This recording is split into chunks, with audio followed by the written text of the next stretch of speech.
Hello. I thought I'd drop a very short podcast to debut my new intro, which is too long and sounds shit. Also, I've been working on an edit of a conversation I had with Semiurge of Archon's March On, which I will try and put up next week. I was quite inspired by sitting down and speaking with Alex the other week to try the format again, because I quite like. Actually, I think it's just because I'm so lonely and isolated that sitting down and having a conversation with someone. God, there's no way I can finish that sentence without it sounding desperately sad, so I'm just going to leave it there, hanging like a foul smell.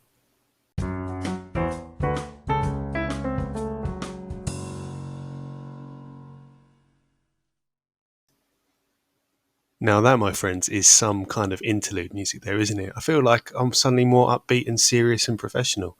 Like, I don't know, some kind of imaginary late 80s New York morning television show. Like, I'd be wearing braces and spectacles, would have a couple of newspapers in front of me, a cup of coffee, an attractive but professional guest of some description, and a bit of banter, and then I'd go, all right, guys, but why don't you call in with your opinions? Now it's over to you. Which, of course, would have been a great opportunity for me to play any of the thousands of messages I received between now and my previous episode. But, of course, there have been none. I guess that's fair. It was quite long, and I didn't talk about anything interesting. Okay, so I've also got nearly a minute or more into the show, and I've not actually said, hello, welcome to Alone in the Labyrinth. Let's have some interlude music.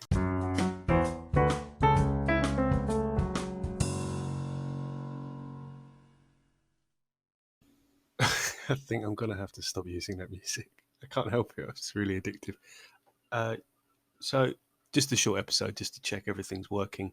And I wanted to say that I've been a little bit sidelined by the episodes of Keep Off the Borderlands about Doggerland and the system that Barney and Spencer are putting together and their Mesolithic setting for their game. Just like 3, maybe 4 episodes about shamanic magic or not magic, which was just a really, really good discussion. Not been any updates from Spencer for a little bit. I hope everything's all right. Yeah, I mean, like the discussion just obviously crossed over with so much of the stuff that I've been doing with Pariah that I don't know where I'd jump in. I think I'm just going to sit back and watch and just and listen and see where their game goes.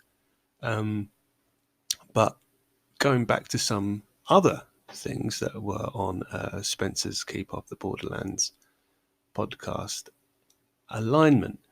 Now, I don't usually play alignment in games, and I only really think in D&D it really fits in anything other than the original implied setting, which I think was mostly inspired. Well, the alignment setup was mostly inspired by Matthew Moorcock, Michael Moorcock, the British fantasy guy who was also in some band or something as well. I've never read any of his stuff, and I'm sure it's great, but I don't actually read a lot of genre literature. But speaking of genre literature, received a copy of Cormac McCarthy's No Country for Old Men, famed for being a genre-breaking kind of spin on the Western, which I picked up because I was inspired after watching the movie by the Coen brothers for the second time, or maybe third time. Anyway, it was a recent rewatch, having not watched it for probably a decade or so. Firstly, it's aged really well, but with a little bit of the trad alignment stuff spinning at the back of my head, I gave it a bit of an interesting reading. Well, interesting to me, anyway.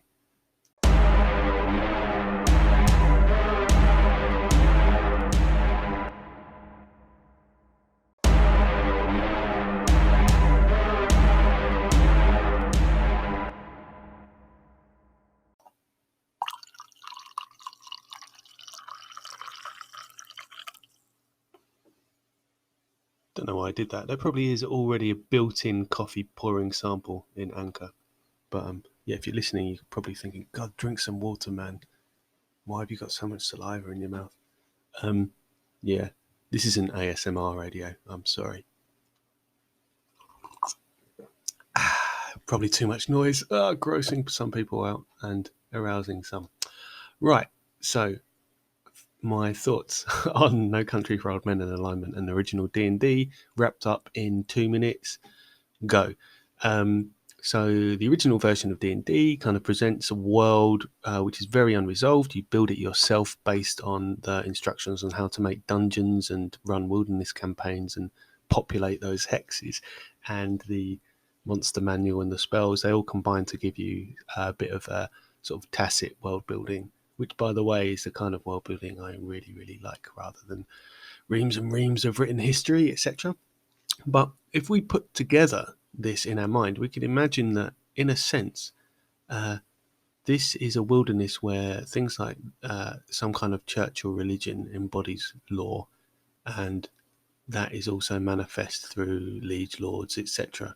But there's chaos and magic and all these dungeons just appearing out of nowhere, and what do they even mean and what are they for? And they don't really make any sense, but you can lean into that. This is like, you can make it something dark and mysterious and strange rather than something that is logically consistent. And that, for me, embodies like the idea of law and chaos. There's something rigid and understandable and comprehensible, and something else which is beyond our comprehension, something eldritch or, cosmic in its scope. I'm not getting into Cthulhu. I'm just trying to provide some additional context. If we then, you can stretch it further and think about the idea that these dungeons spring out of nowhere and people go off and go to them because for some reason they're just absolutely chock full of gold. Like, seriously, the Dungeons and Dragons economy, well, whatever's going on in that world would go absolutely balls up with the amount of gold that suddenly manifests, which is probably why it costs like 3 gold pieces for a sword or whatever, which is an insane amount of cash, and why some people go to silver standard, though I don't see how that's any different if you're bothered by the value of precious metals in your imaginary game world, which you might be, and no offense to you if you are, but you're ridiculous. No, you're a consistent and logical thinker, and I admire you and like you.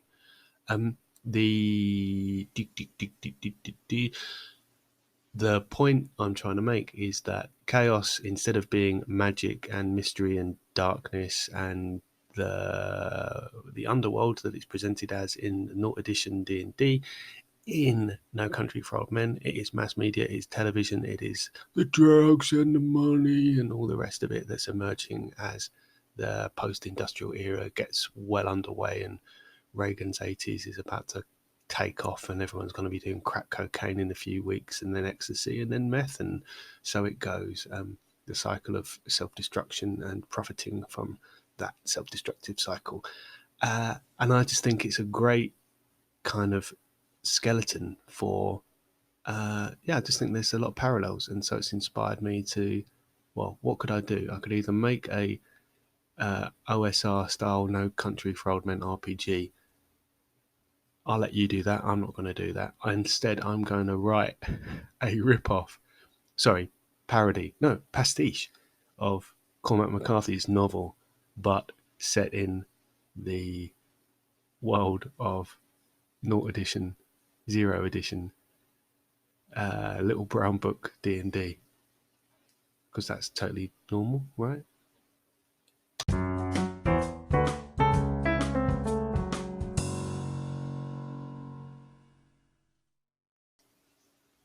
Oh man, I started this trying to think, let's do a 1 minute podcast. No, let's do a 2 minute. No, a 10 minute. Okay, right. Let's try and keep it below 11 minutes. And say thanks for listening. And please call in with your, well, I don't know, with your shopping lists, with your poetry, with your spontaneous Ignu haikus. And next time I post something, it will be me talking. It will be an interview with Semiurge of Archon's March On. Bye bye.